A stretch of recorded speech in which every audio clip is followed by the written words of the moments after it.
The Desert Fathers were early Christian hermits, ascetics, and monks who lived mainly in the Seats Desert of Egypt beginning around the 3rd century AD. The Apothemata Patrum is a collection of the writings of some of the early desert monks and nuns, representing the divine wisdom they received, still in print as sayings of the Desert Fathers. The most well-known was Antony the Great, who moved to the desert in 270 to 271 and became known as both the father and founder of desert monasticism. By the time Antony died in 356, thousands of monks and nuns had been drawn to living in the desert following Antony's example. His biographer, Athanasius of Alexandria, wrote that the desert had become a city. The Desert Fathers had a major influence on the development of Christianity. The desert monastic communities that grew out of the informal gathering of hermit monks became the model for Christian monasticism. The Eastern monastic tradition at Mount Athos and the Western rule of Saint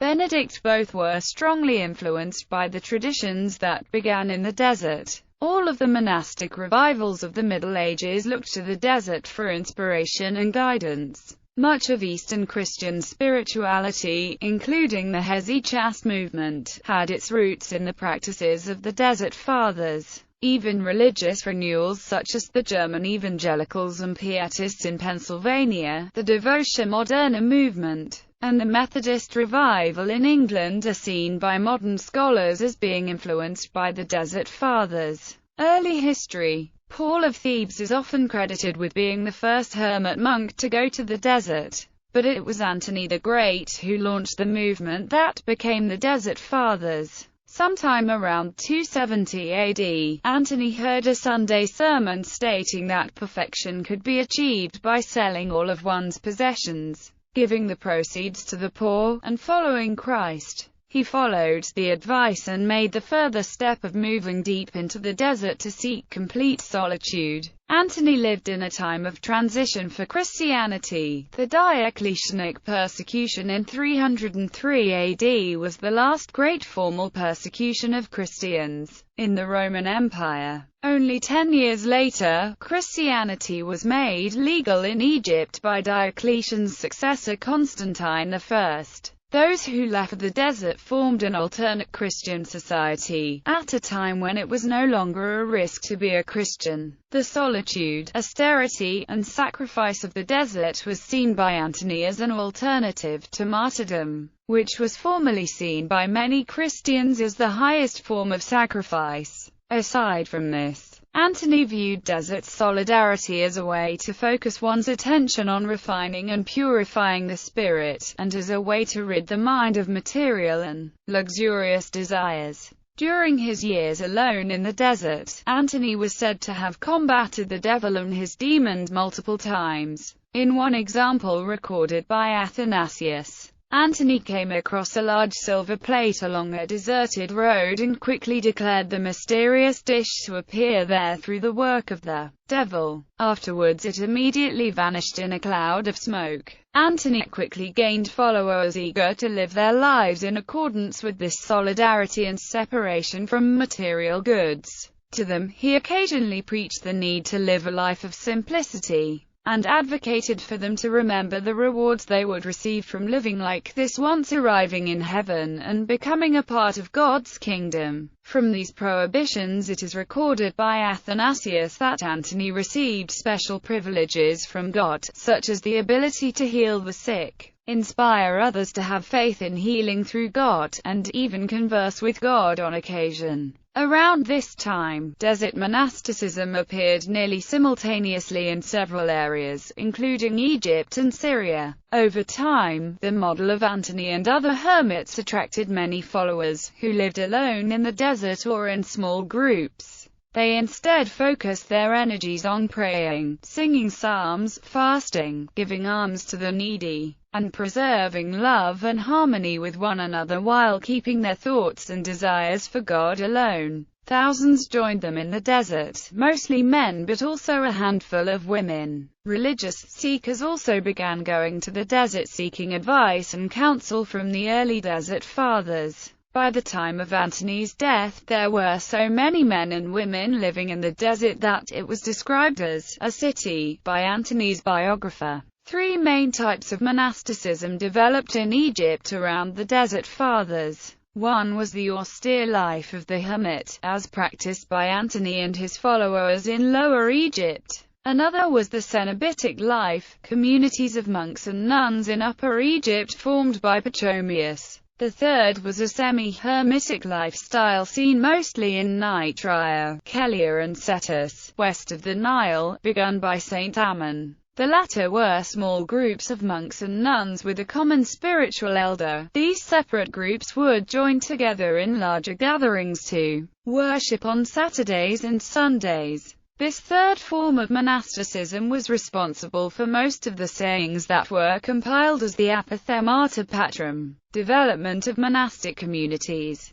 The small communities forming around the Desert Fathers were the beginning of Christian monasticism. Initially Antony and others lived as hermits, sometimes forming groups of 2 or 3. Small informal communities began developing, until the monk Pachomius, seeing the need for a more formal structure, established a monastery with rules and organization. His regulations included discipline, obedience, manual labor, silence, fasting, and long periods of prayer. Some historians view the rules as being inspired by Pachomius' experiences as a Roman soldier. The first fully organized monastery under Pachomius included men and women living in separate quarters, up to 3 in a room. They supported themselves by weaving cloth and baskets, along with other tasks. Each new monk or nun had a 3-year probationary period, concluding with admittance in full standing to the monastery. All property was held communally, meals were eaten together and in silence. Twice a week they fasted,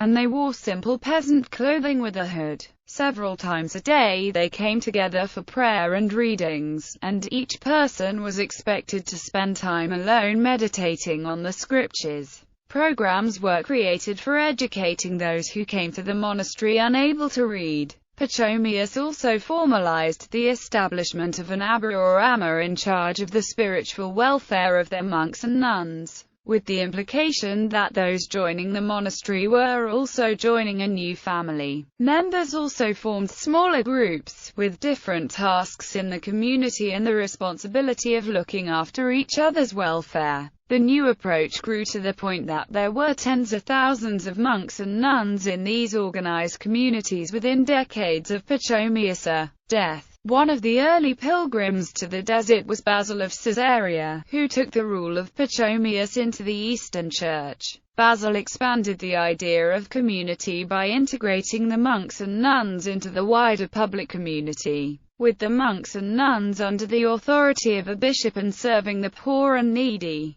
As more pilgrims began visiting the monks in the desert, the early literature coming from the monastic communities began spreading. Latin versions of the original Greek stories and sayings of the Desert Fathers, along with the earliest monastic rules coming out of the desert, guided the early monastic development in the Byzantine world and eventually in the Western Christian world. The rule of Saint Benedict was strongly influenced by the Desert Fathers, with Saint Benedict urging his monks to read the writings of John Cassian on the Desert Fathers. The sayings of the Desert Fathers was also widely read in the early Benedictine monasteries. Notable as Desert Fathers and Mothers, many of the monks and nuns developed a reputation for holiness and wisdom, with the small communities following a particularly holy or wise elder, who was their spiritual father or mother. The individual Desert Fathers and Desert Mothers are mostly known through the sayings of the Desert Fathers, which included 1,202 sayings attributed to 27 abbas and 3 ammis. The greatest number of sayings are attributed to Abba, poemen, Greek for shepherd, because of the wide disparity of dates for the sayings attributed to Abba poemen. Some scholars believe that poemen was a generic name for a combination of different unnamed abbas.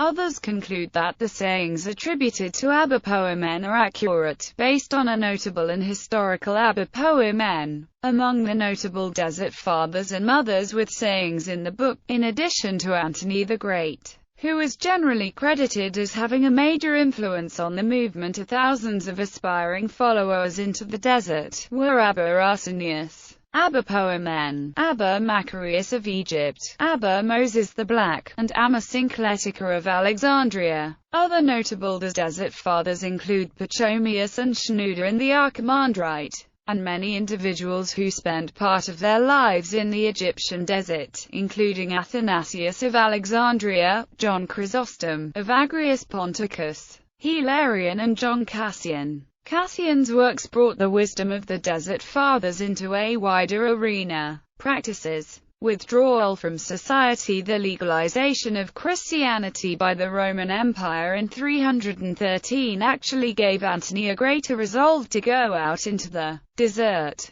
Antony, who was nostalgic for the tradition of martyrdom, saw withdrawal and asceticism as an alternative. He insisted on selling all his material possessions and, after leaving his younger sister a small amount of money to live her life in a convent, donated the rest to the poor. Antony the Great emphasized the importance of living a simple life, and consumed nothing but bread, salt, and water. He took to living life in solidarity, spending years alone in the desert, focusing on his prayers and devotion to God. He subsequently attracted many followers, and when members of the church began finding ways to work with the Roman state, the Desert Fathers saw that as a compromise between the things of God and the things of Caesar. The monastic communities were essentially an alternate Christian society. The hermits doubted that religion and politics could ever produce a truly Christian society. For them, the only Christian society was spiritual and not mundane. Hesychasm is a mystical tradition and movement that originated with the Desert Fathers and was central to their practice of prayer. Hesychasm for the Desert Fathers was primarily the practice of interior silence and continual prayer. It didn't become a formal movement of specific practices until the 14th century Byzantine meditative prayer techniques, when it was more closely identified with the prayer of the heart, or Jesus prayer. That prayer's origin is also traced back to the Desert Fathers. The prayer of the heart was found inscribed in the ruins of a cell from that period in the Egyptian desert. The earliest written reference to the practice of the prayer of the heart may be in a discourse collected in the Philokalia on Abba Philemon, a Desert Father. Hesychast prayer was a meditative practice that was traditionally done in silence and with eyes closed, empty of mental pictures and visual concepts, but with the intense consciousness of God's presence. The words hesychast and hesychia were frequently used in 4th and 5th century writings of Desert Fathers such as Macarius of Egypt, of Agrius Ponticus, and Gregory of Nyssa. The title hesychast was used in early times synonymously with hermit, as compared to a cenobite who lived in community. Hesychasm can refer to inner or outer stillness, though in the sayings of the Desert Fathers it referred to inner tranquility, charity and forgiveness. The Desert Fathers gave a great deal of emphasis to living and practicing the teachings of Christ, much more than mere theoretical knowledge. Their efforts to live the commandments were not seen as being easy. Many of the stories from that time recount the struggle to overcome negative emotions such as anger and judgment of others. Helping a brother monk who was ill or struggling was seen as taking priority over any other consideration. Hermits were frequently seen to break a long fast when hosting visitors, as hospitality and kindness were more important than keeping the ascetic practices that were so dominant in the Desert Fathers' lives. Recitation of Scripture. The lives of the Desert Fathers that were organized into communities included frequent recitation of the Scriptures. During the week they chanted psalms while performing manual labor, and during the weekends they held liturgies and group services. The monks' experience in the cell occurred in a variety of ways, including meditation on Scripture. Group practices were more prominent in the organized communities formed by Pachomius, The purpose of these practices were explained by John Cassian, a desert father, who described the goal of Psalmodian asceticism as the ascent to deep mystical prayer and mystical contemplation. Excerpts from the sayings of the Desert Fathers. Abba Antony said, "Whoever hammers a lump of iron first decides what he is going to make of it, a scythe, a sword, or an axe. Even so we ought to make up our minds what kind of virtue we want to forge, or we labor in vain." He also said, "Obedience with abstinence gives men power over wild beasts." A hermit said, "Take care to be silent. Empty your mind. Attend to your meditation in the fear of God, whether you are resting or at work. If you do this, you will not fear the attacks of the demons."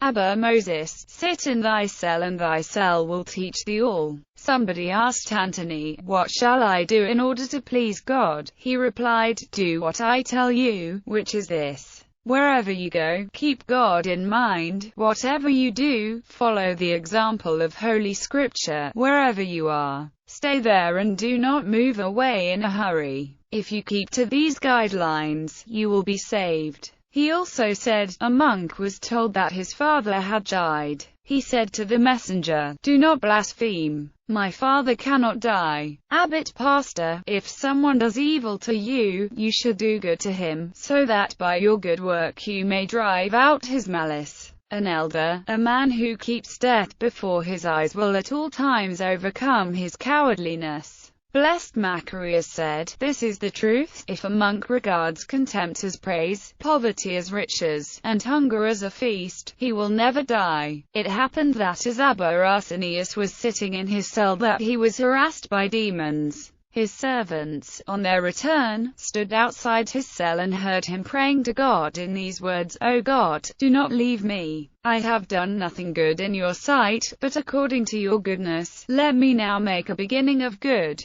When one desert father told another of his plans to shut himself into his cell and refuse the face of men, that he might perfect himself, the second monk replied, "Unless thou first amend thy life going to and fro amongst men, thou shalt not avail to amend it dwelling alone." Essential texts. It may be confusing that there are so many different collections of sayings of the Desert Fathers. This is because the earliest writings were placed as sayings under one head by reference to the initial letter of the Abba's name in the order of the Greek alphabet. So the editors started with Antony the Great, Arsenius and Agathon, and concluded with Cheremon, Synthesius and Or. It was those first editors who used the word apothegms. This is why this collection is now known as Apothemata Patrum Alphabetica. This collection contains about 1,000 items. The same editors knew there were also a lot of anonymous sayings and tales of the Desert Fathers and Mothers circulating. This material was gathered into a collection now known as Anonymous Patrum Apothemata.